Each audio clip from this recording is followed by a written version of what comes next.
हमने धरना उठा लिया तो कहा जी हमने कोई बात ही नहीं। 22 अप्रैल जो पंजाब की केयर टेकर गवर्नमेंट है उसकी मुद्दत खत्म हो जाएगी। इस मर्दमशुमारी के जरिए 50 साल से धांधली हो रही है। सुप्रीम कोर्ट इस तरह है तो फिर हम इसको अदालत कहने की बजाय एक अदालती मार्शल लॉ से ताबीर कर सकते हैं। हमें उम्मीद है कि ये पैसा जो है वो स्टेट बैंक के गवर्नर ट्रांसफर करेंगे और पंजाब में शेड्यूल के मुताबिक इंतखाबात हों। मर्दमशुमारी का सिलसिला है, इसके अंदर कोई बेईमानी नहीं होनी चाहिए। उस वक्त के जो चीफ जस्टिस थे साकिब निसार, उन्होंने इन तमाम मंसूबों पर पाबंदियां लगा दी थी।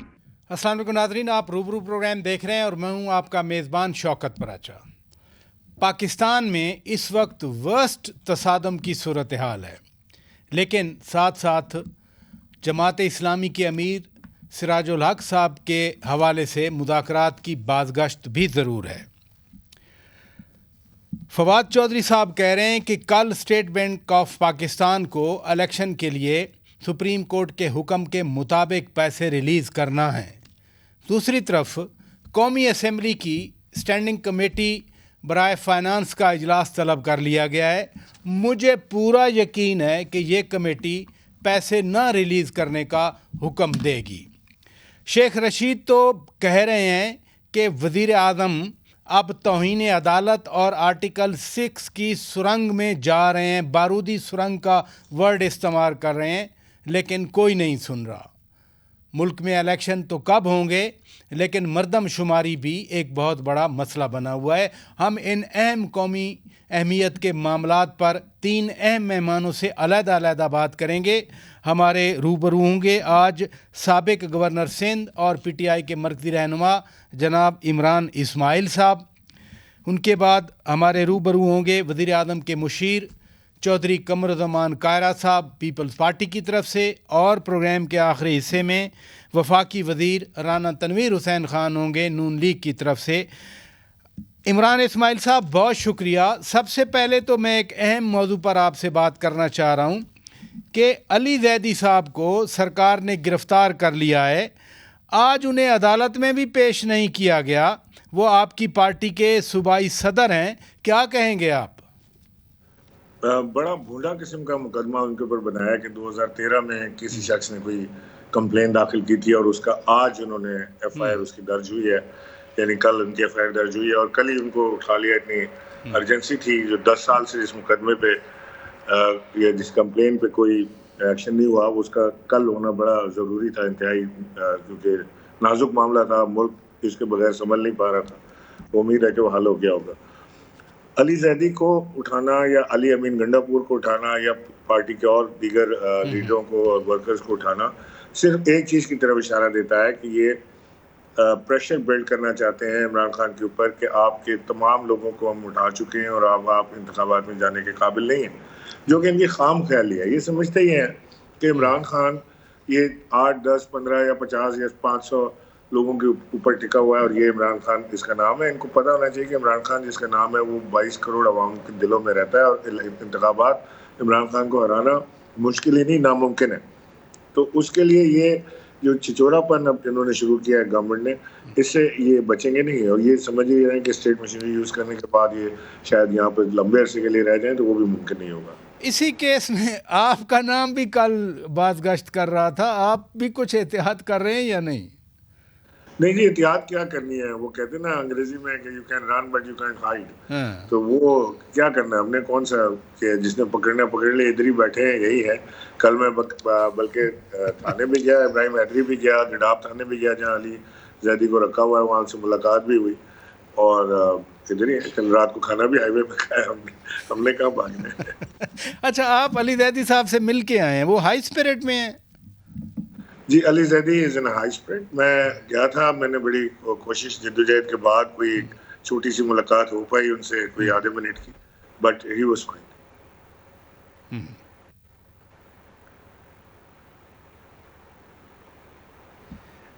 कराची में आप बैठे हुए हैं, कराची के हवाले से ही मैं एक और सवाल पूछना चाह रहा हूँ। ये मर्दमशुमारी की एक्सरसाइज हो रही है, हमें बताया गया था कि ये डिजिटल अमल है, इसमें तो फास्टनेस होगी, एक्यूरेसी होगी, लेकिन सबके ही तहफ़्फ़ुज़ात आ गए इस पर। ये इतना जबरदस्त डिजिटल हुआ है कि जहाँ जिस घर में हुआ है ना, बाहर से ही वो स्कैन कर लेते हैं कि अंदर कितने लोग हैं। वो हमें तो वो लोग ही नहीं मिलते जिनसे बात हो रही है। तो कोई नई टेक्नोलॉजी आई होगी, कोई ड्रोन ऊपर घुमाते हैं, वहां से पता कर लेते हैं, या सामने से गुजरते हैं तो नंबर आ जाता है कि इस घर में कितने लोग रहते हैं। अफसोसनाक बात यह है कि कराची की गिनती उल्टी की गई है, यानी कराची में लोग कम हुए हैं, सीटें कम हो रही हैं कराची में। और इस सारे की चीज़ के जिम्मेदार मैं MQM को ठहराता हूँ कि जब हम हुकूमत में थे तो MQM ने बड़ा हम पे प्रेशर दिया कि जी ये कराएं सेंसस, कराची की गिनती ठीक नहीं है। और हमारी भी अपनी ख्वाहिश ये थी कि हम, ज़ाहिर जो पाकिस्तान तहरीक इंसाफ के कराची चैप्टर था, उनका भी एक ख्वाहिश थी कि गिनती कराची की ठीक होनी चाहिए, ठीक नहीं है। हम दोनों ने मिलकर वज़ीर आज़म से बात की, इमरान खान साहब ने फंड रिलीज़ किए, इसका तय हो गया सेंसस का। उसके बाद MQM पीपल्स पार्टी से रल मिल गई और उसके बाद वह सेंसस का भी भूल गए। और अब जब उनको ख्याल आया तो पानी सर से गुजर चुका है और बड़ी ज्यादती कराची के साथ होने लगी है कि कराची के, ये सिर्फ सीटों का मसला नहीं है, इसमें कराची के जो डेवलपमेंट फंड है वो भी इस हिसाब से कम कर दिए जाएंगे जो ऑलरेडी कम है। लेकिन आप MQM को जिम्मेदार ठहराते हैं। MQM ने इसी निज़ाम के लिए 140A का केस सुप्रीम कोर्ट में लड़ा, जीता। फिर MQM तो मसलसल आवाज़ उठा रही है कि ये ज़्यादती हो रही है, कराची के आवाम को गिना नहीं जा रहा पूरा। महाजर राब्ता कौंसिल ने तो बाकायदा एहतजाज का भी ऐलान कर दिया। पीपल्स पार्टी की सूबाई हुकूमत भी तहफ़्फ़ुज़ात का इज़हार कर रही है। ये मसला हल कैसे होगा? नहीं देखिए ना, ये तो MQM कर ही रही है। और जो 140A की आप बात करें उसमें खुद इमरान खान भी पार्टी थे और इमरान खान उसमें बाकायदा उन्होंने एज अ पार्टी उन्होंने वो केस कंटेस्ट किया। मुझे उसके बाद समझ नहीं कि MQM को फिर क्या हुआ। फिर वो 2 वजारतों के लिए चुप करके बैठ गए कि हमारे पास 2 अच्छी वजारतें मिल गई हैं तो लिहाजा आप चुप रहें, कराची जिधर जाता है उधर जाए, हमें तो कोई ताल्लुक वास्ता नहीं। मेरा तो गिला उनसे ये है कि आप 2 वजारतों के लिए आपने जो कराची का एक बेसिक बड़ा काम था उसको आपने पाया तकमील नहीं होने दिया। पहले पीपल्स पार्टी उसके ऊपर बैठी रही, आप उनके एलाइज थे। आज उल्टी गिनती हो रही है, अब भी आप एलाइज हैं, अब भी आपको अपनी वजारतें प्यारी हैं। तो अगर वजारतें प्यारी नहीं हैं और कराची प्यारा है तो छोड़े और आए बाहर सड़कों पे। ये बाकायदा आप उनको इनवाइट कर रहे हैं कि सड़कों पे आएँ, एहतजाज करें। महाजर राब्ता कौंसिल कह रही है कि हम आ रहे हैं सड़कों पे। आ जाए जी, अभी तक तो कोई आया नहीं है। मैं समझता हूँ कि कराची के साथ ये बड़ी ज्यादती की बात है। ये बात कन्फाइन किसी एक जमात तक नहीं है, लेकिन जो कराची का हाल हो गया है और जो कराची का पुरसाने हाल कोई नहीं है, कोई वली वारिस नहीं है कराची का। और हर शख्स जो, हर जमात जो है वो क्लेम कराची करती है, कराची मेरा है, कराची मेरा है। और कराची को जो चाहिए वो कराची को कोई नहीं दे पा रहा है। हमने अपनी हुकूमत में बड़ी कोशिश की कराची को उसका हक देने की। हमने ग्रीन लाइन चलाई, हमने 52 fire tenders state of art मंगा के दिए, वो भी डंप पड़े हुए हैं। वो भी तकरीबन 10% पे चल रही है कहानी। हमने ये पीपल्स पार्टी के बाद अब अमीर जमात इस्लामी सिराजुल हक साहब भी मुज़ाकरात के लिए मैदान में आ गए। वो मियाँ शहबाज शरीफ से भी मिले और इमरान खान से भी मिले। उन्होंने कहा कि दोनों मुज़ाकरात के लिए राज़ी हैं। आप समझते हैं मुज़ाकरात हो पाएंगे, कामयाब हो जाएंगे? देखिए, इस वक्त सियासत एक बहुत ही हॉस्टाइल फेज में है। बहुत ज़्यादा हॉस्टैलिटी है गवर्नमेंट की तरफ से। बात पे ज़बानबंदी है, सोशल मीडिया पे आप बात नहीं कर सकते, आप तकरीर में बात नहीं कर सकते, आपको जेल डाल देंगे, गायब कर देंगे, काले डाले आ जाएंगे, बिल्कुल आपको कोई आप कुछ नहीं कर सकते। इस ऐसे एटमॉस्फेयर में मैं समझता हूँ कि जो सिराजुल हक की एफर्ट है वो एक ब्रेथ ऑफ फ्रेश एयर है। और मुमकिन है कि वो कोई सेंस प्रिवेल कर जाए हुकूमती जमातों में, क्योंकि इस वक्त तो वो बिल्कुल एक बावले हुए हैं कि वो उनके पास पावर है स्टेट की और वो जो चाहे कर सकते हैं। और ये मामला ज़्यादा अरसे चलने वाला नहीं है। अगर समझ आ जमात इस्लामी APC भी बुलाना चाह रही है ईद के फ़ौरन बाद, तो फिर PTI शिरकत करेगी दीगर जमातों के साथ?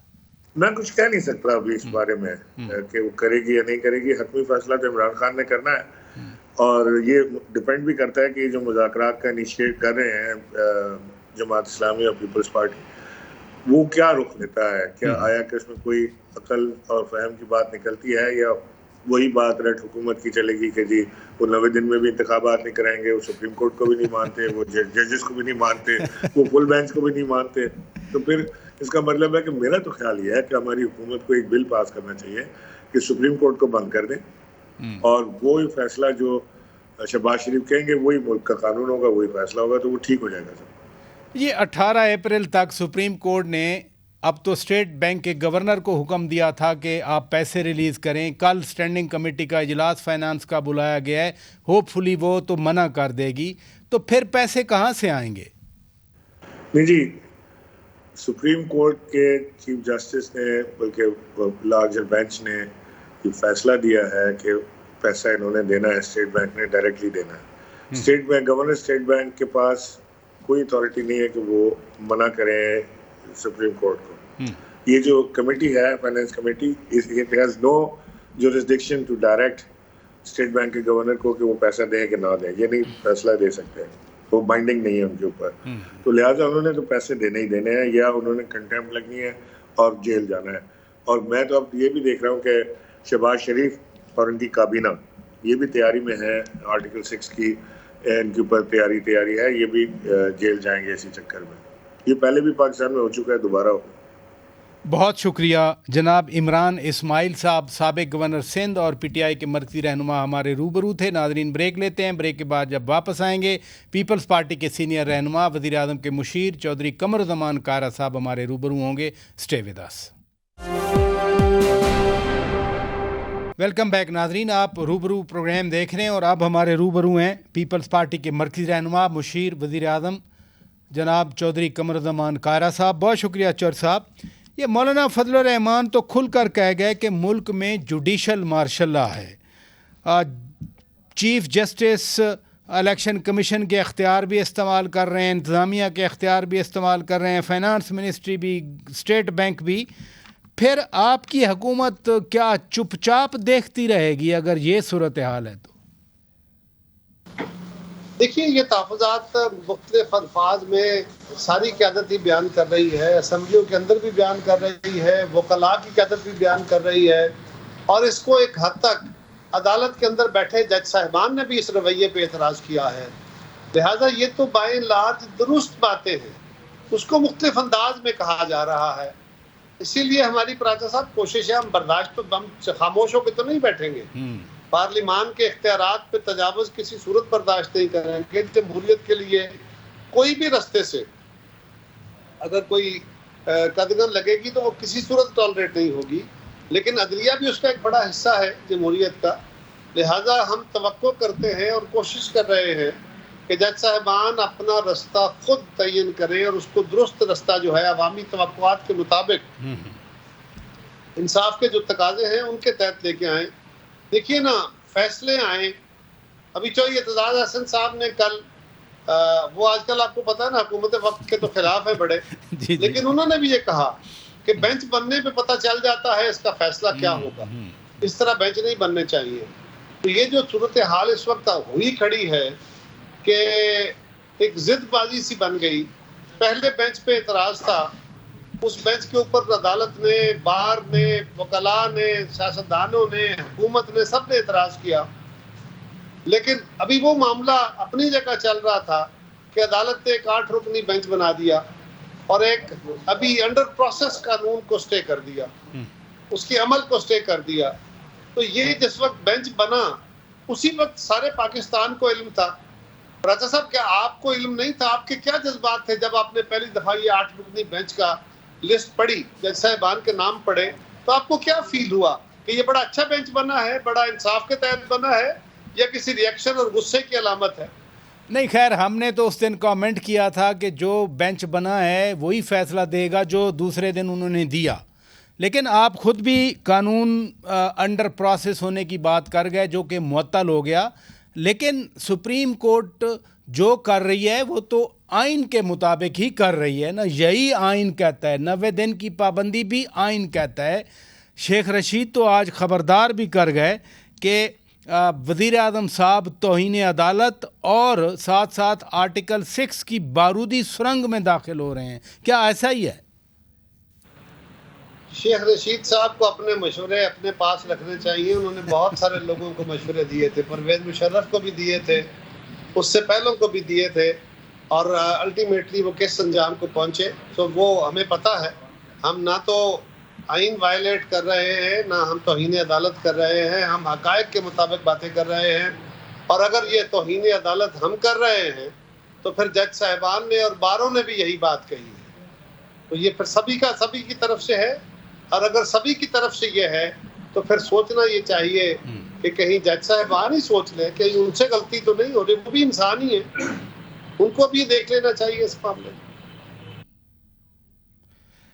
चर साहब, ये अमीर जमात इस्लामी सिराजुल हक साहब अब एक अच्छी खबर सुना रहे हैं कि हुकूमत और इमरान खान मुज़ाकरात के लिए तैयार हो रहे हैं। आप बारहा ख़ुद भी कहते हैं और हम भी कहते हैं, इमरान खान फिर अपनी अना और ज़िद कहाँ रखेंगे अगर वो मुज़ाकरात के लिए आते हैं आपके साथ?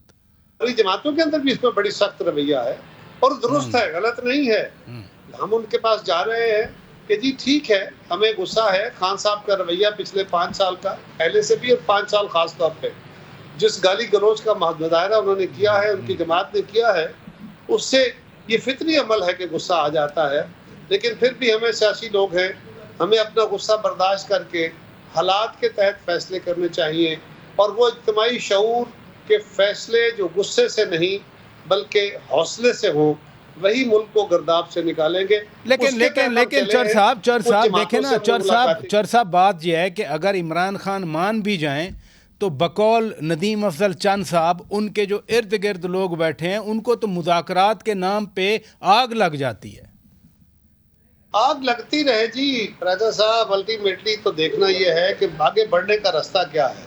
खान साहब को भी इस बात की समझ है और होनी चाहिए, उनके ग्रुप के काफ़ी लोगों को है, और उन्होंने इशारन कनायन ये बातें भी की हैं। और फिर यू टर्न तो वैसे भी उनकी पॉलिसी का कॉर्नर स्टोन है, लिहाजा कोई ऐसा मसला उनके लिए नहीं है। देखना यह है कि वे फॉरवर्ड क्या है।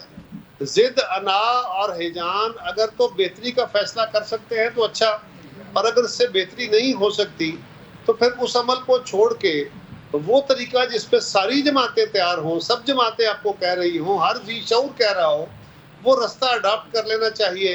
क्योंकि अल्टीमेटली एक फ़र्द की अना और उसकी जो झूठी अनाई है ना, उसकी तस्कीन के लिए मुल्क का नुकसान तो नहीं होना चाहिए। ये बात दुरुस्त है, ये बात बिल्कुल दुरुस्त है, लेकिन एक तरफ आप मुज़ाकरात की गाजर दिखाते हैं, दूसरी तरफ आप गिरफ्तारियों की छड़ियाँ मारते हैं। सैयद अली जैदी साहब को आपने गिरफ्तार कर लिया, अभी इमरान इस्माइल साहब कह रहे थे कि फ्रॉड केसेस में उनको पकड़ा गया, कोई केस नहीं है। अगर अदालत किसी का वारंट निकालती है राजा साहब, तो फिर क्या करना चाहिए? ये जो केसेस हैं, ये मुज़ाकरात के रास्ते में ये तो नहीं होता ना कि आपके खिलाफ जो केसेस हैं वो ख़त्म कर दिए गए हैं। मुज़ाकरात तो ये है कि मुल्क आगे बढ़ाने का रास्ता ये है। और ख़ान साहब तो खुद कहते थे कि जनाब अगर किसी के खिलाफ केस है तो वो अदालत में चला जाए, अदालतों के दरवाजे खुले हैं, और उनके लिए तो अदालतें वैसे भी उनको तो रिलीफ भी देती हैं, और उनको उससे मतलब बेल भी मिल जाती है, उनको तो इंसाफ जल्दी मिल जाता है। लिहाजा उनको वो भी करना चाहिए। और अगर किसी के खिलाफ गलत केस बना है, कोई नया केस बना है, और उसको उस पर नाजायज़ तरीके से गिरफ्तार किया, बिल्कुल नहीं होना चाहिए। कॉन्फिडेंस बिल्डिंग मेजर्स के तौर पे हम ही अभी अपने इत्तेहादियों के साथ मुज़ाकरात कर रहे हैं, फिर अब देखते हैं आगे, इंशाल्लाह हम इसको जल्द आगे बढ़ाएंगे।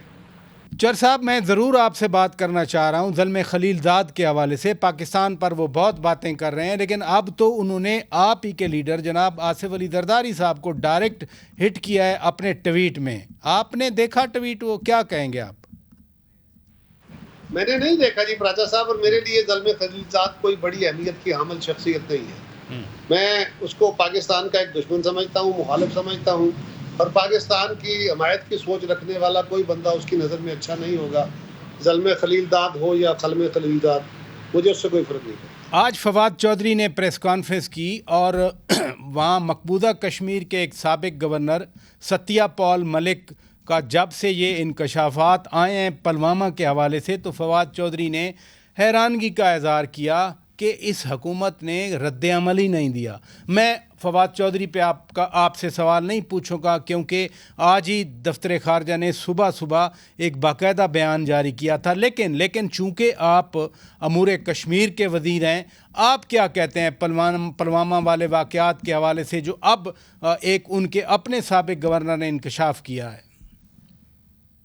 प्राचा साहब, कश्मीर के अंदर हिंदुस्तान की पॉलिसी बहुत खौफनाक है और पाकिस्तान के अंदर जारी हमारा अपना जो खल्फशार है वो उसको बहुत सपोर्ट करता है।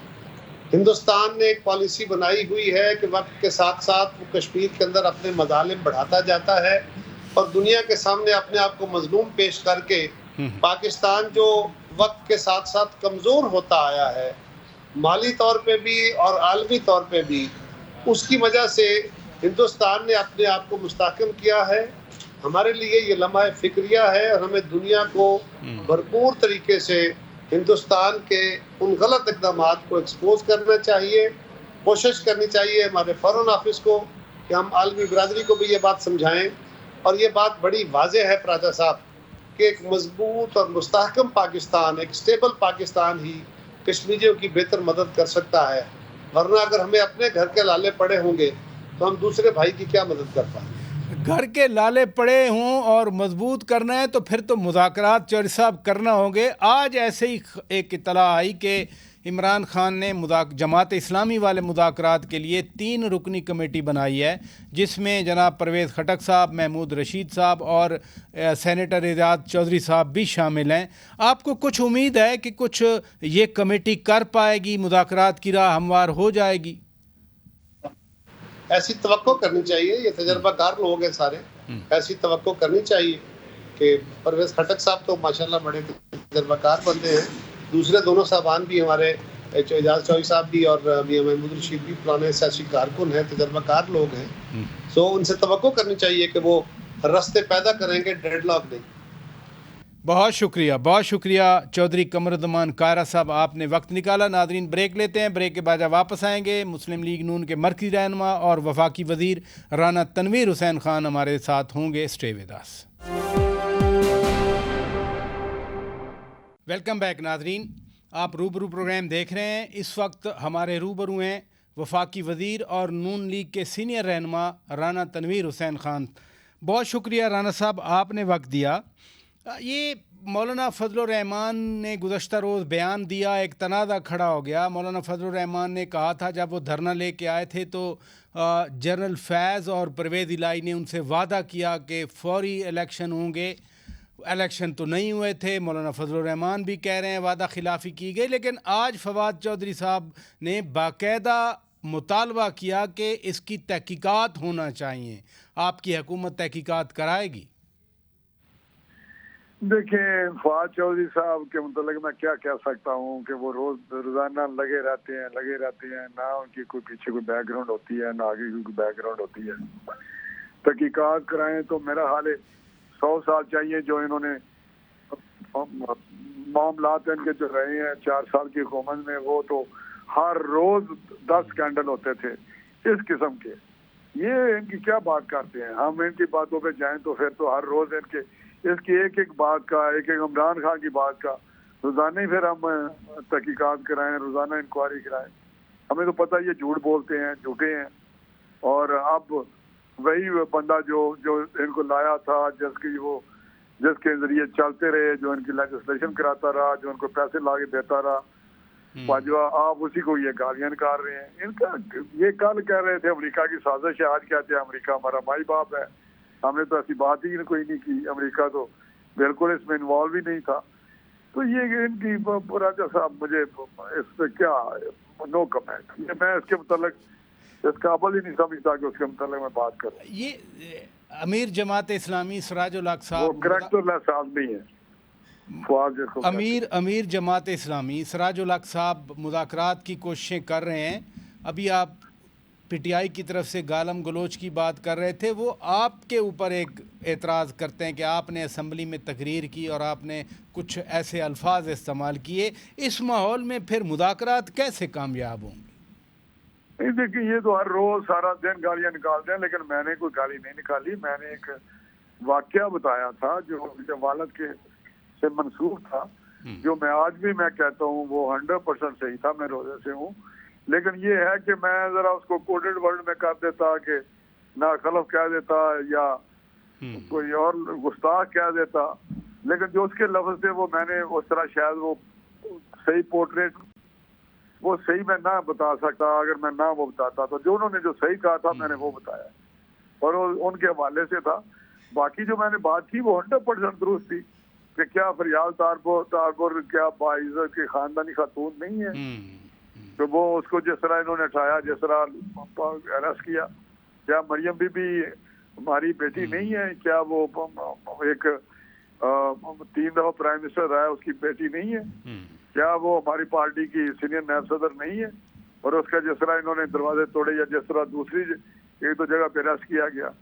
तो ये बातें जब मैंने उस हवाले किया था, जब उन्होंने कहा कि जी मेरी बीवी पीछे अकेली है, जी जी भाई ये बात मैं कहता हूँ कि मेरी बीवी मतलब वो बीवी जो सारा दिन करप्शन करती रही है, जिसके वो आगे औरतें रखी हुई थी या रखे हुए थे बंदे करप्शन के लिए फ्रंट मैन, ये वो फराक गोगी और सारी, आपको नहीं पता बुलदार किसके इशारे पे चलता था, आपको नहीं पता क्या क्या होता था, किस तरह हीरें गुफियां ली जाती थी।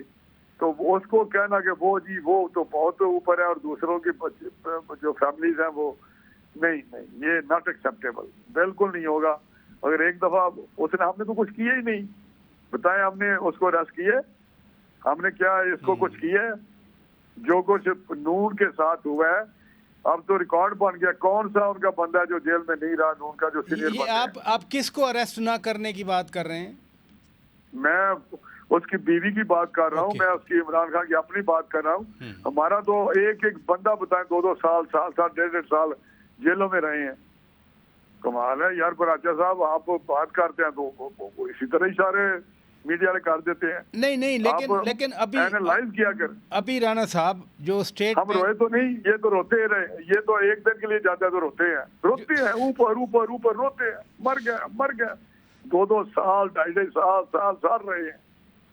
क्या शायद का कान कोई छोटा आदमी है जो उनको तकलीफ होती अच्छा, है? ये बताएं राणा साहब, ये बताएं क्या हसन इकबाल नहीं है, क्या शहबाज साहब नहीं है? सुप्रीम कोर्ट के हुक्म पर स्टेट बैंक ऑफ पाकिस्तान ने 18 तारीख तक रिपोर्ट देनी है पैसे ट्रांसफ़र करने की 21 अरब रुपए।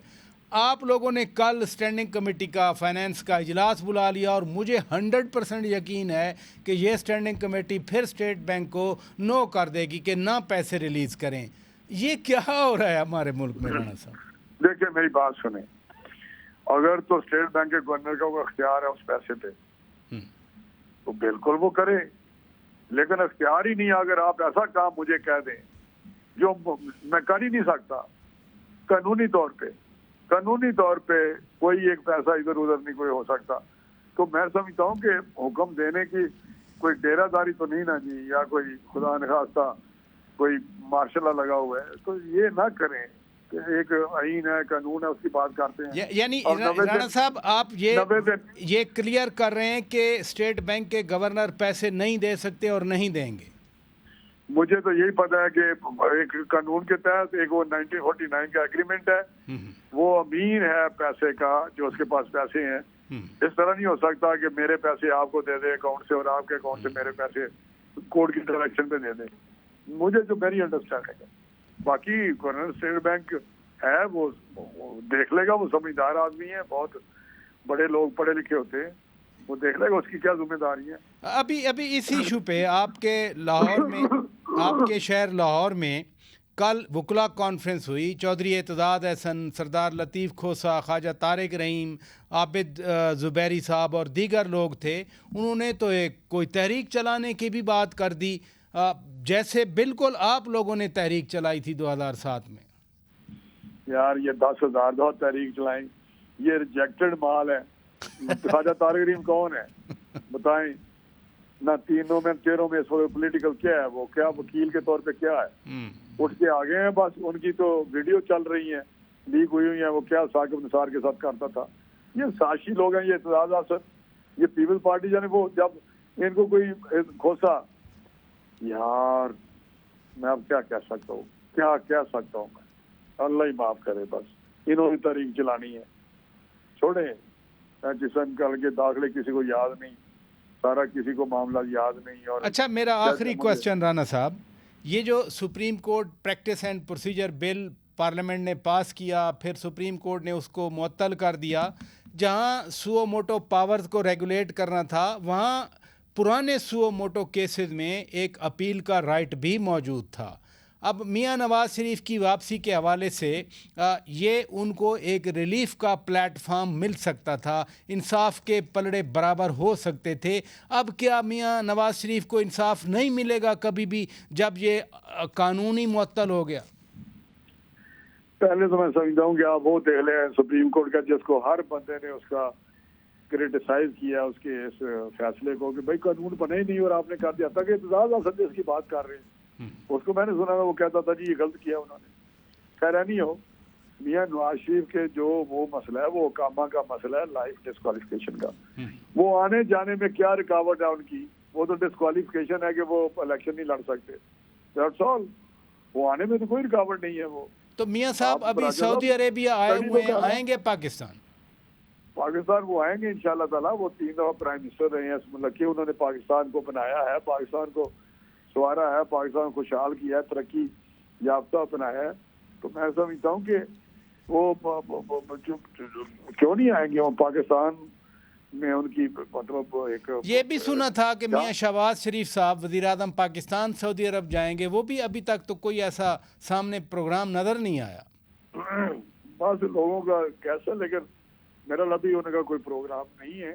अगर हो सकता है आखिरी दिनों में जाएं, 1-2 दिन जो 27वीं की रात है, लेकिन अभी तक नहीं है, ये मुझे पता। मैंने पूछा तो कहते अभी तो नहीं जा रहा।